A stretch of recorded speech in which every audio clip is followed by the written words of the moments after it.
प्रिय छात्रों, आज हम मानव प्रजातियों का वर्गीकरण क्लासिफिकेशन ऑफ ह्यूमन रेसेस के बारे में चर्चा करेंगे। विभिन्न मानव शास्त्रियों ने मानव प्रजातियों के वर्गीकरण के बारे में चर्चा करी और अपने अध्ययन और अनुभवों के आधार पर इनका वर्गीकरण प्रस्तुत किया। तो इसमें जो अपने क्वेश्चन आता है वो ग्रिफिथ टेलर ने जो मुख्य है वो वर्गीकरण है, उनमें ग्रिफिथ टेलर के अनुसार जो मानव प्रजातियों का वर्गीकरण किया गया है वो इम्पोर्टेंट है और क्वेश्चन आपके ये पूछा जाता है तो आप इस मानव प्रजाति के वर्गीकरण में इसको बता सकते हैं। और ये देखिएगा आप, अपन पहले प्रवास कटिबंधीय सिद्धांत पढ़ चुके हैं तो उसी पे आधारित है, कोई ज़्यादा कठिन नहीं है। और जो प्रवास कटिबंधीय सिद्धांत जॉन स्ट्रेटर थ्योरी थी उसका ही वर्गीकरण के आधार पर उन्होंने अपना इसका वर्गीकरण प्रस्तुत किया। अब ये देखिएगा, ग्रिफिथ टेलर ने ये 7 प्रजातियों के बारे में चर्चा करी। तो इनका क्रम वाइज भी क्रम से दे रखा है कि सबसे पहले जो प्रजाति थी वो कौन सी थी, नेग्रिटो। और नेग्रिटो को किसने खदेड़ा, निग्रो जनजाति ने। और निग्रो के बाद में ऑस्ट्रेलाइड आई और फिर उनको भूमध्यसागरीय, फिर नॉर्डिक, फिर अल्पाइन, फिर मंगोलियन। तो मंगोलियन जो प्रजाति है अब वर्तमान में मध्य एशिया में निवास करती माना जाता है। और सबसे जो पुरानी जनजाति है, आदिम जनजाति और नेग्रिटो, वो महाद्वीपों के तटीय भागों में निवास करती है।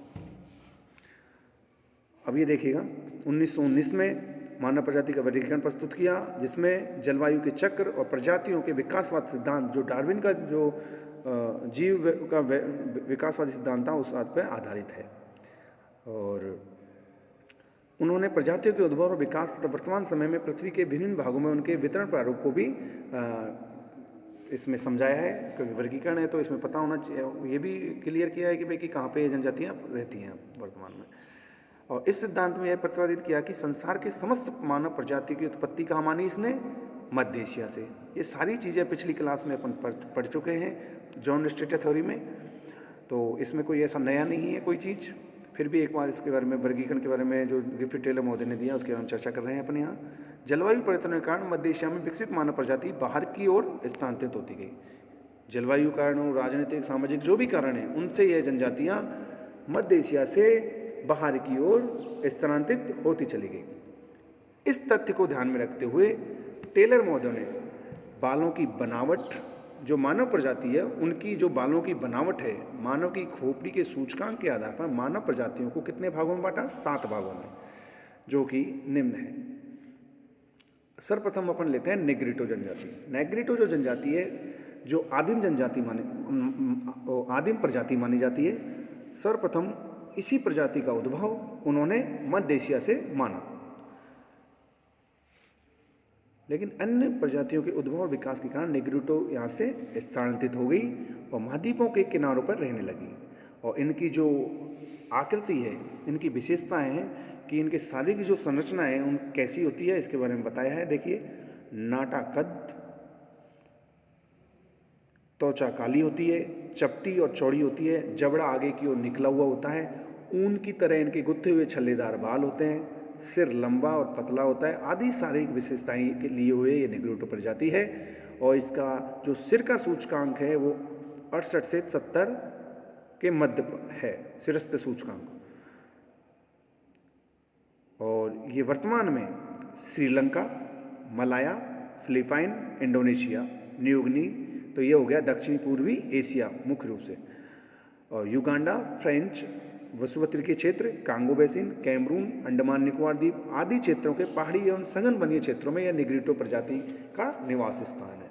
तो इसमें क्या क्या चीज़ें बताइए कि आदिम जनजाति कौन सी हो गई, नेग्रिटो, और शारीरिक विशेषताओं के बारे में, और सिरस्थ सूचकांक, और वर्तमान में निवास क्षेत्र इनके कहाँ है, ये इनकी विशेषताएं। और ये इस सारणी में के द्वारा भी सारी जनजातियों के बारे में, सारी प्रजातियों, बार जनजाति के शब्द यूज है, प्रजातियों के बारे में इसमें बताया गया है। अब देखिएगा, निग्रो जनजाति की भी इसमें विशेषताएं बताई गई हैं। शारीरिक विशेषताएं, सूचकांक के बारे में इसमें चर्चा की गई है। और जो निग्रो जनजाति है उसका सिर लंबा और पतला होता है, सिर के बाल लंबे और घुंघराले होते हैं, त्वचा का रंग भूरे से हल्का काला या काजल के समान होता है, कद इनका छोटा होता है और नाक चौड़ी और चपटी होती है और जबड़ा आगे की ओर निकला हुआ होता है। और यह जनजाति अफ्रीका के सूडान, गिनी तट, नाइजीरिया और एशिया और पोपुआ न्यूगिनी आदि क्षेत्रों में पाई जाती है। तो आप इसको मैप एटलस के द्वारा इनकी लोकेशनों को देखते रहिए, जिससे आपको ये पता चले कि ये जनजातियाँ कहाँ निवास कर रही हैं। अब देखिएगा ऑस्ट्रेलॉयड। ऑस्ट्रेलॉयड जो प्रजाति है उसका सूचकांक 72 से 74 के मध्य पाया जाता है। इसके सिर की आकृति लंबी एवं पतली होती है। शरीर का कद छोटा होता है, नाक मध्यम चौड़ी, सिर लंबा, गहरे काले रंग के लेकर कत्थई एवं हल्का पीला रंग लिए उसका इनका रंग होता है शरीर का, और बालों की आकृति पूर्ण रूप से घुंघराले और जबड़ा आगे की ओर निकला हुआ आदि शारीरिक विशेषताएं लिए ऑस्ट्रेलॉयड जनजाति ये प्रजाति है। और 250 वर्ष पूर्व ये पूरे ऑस्ट्रेलिया में फैले हुए थे, लेकिन बाद में भारी जातियों के प्रवेश के कारण ये केवल अब मरुस्थलीय व अन्य दूर स्थित दुर्गम क्षेत्रों में ही सीमित रह गए। ऑस्ट्रेलिया प्रजाति के लोगों का वितरण वर्तमान समय में मध्य और दक्षिणी भारत में पाया जाता है। ऑस्ट्रेलिया, ब्राज़ील, मध्य अफ्रीका और एशिया के दक्षिण पूर्वी भागों में यह प्रजाति वर्तमान में निवास कर रही है।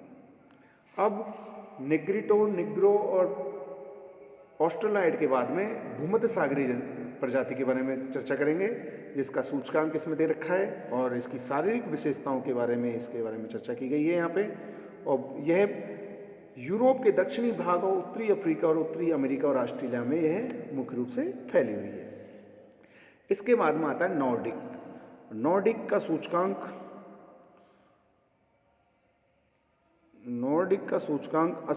78 से 82 के आसपास होता है। शीर्षस्थ सूचकांक कितना होता है? 78 से 82।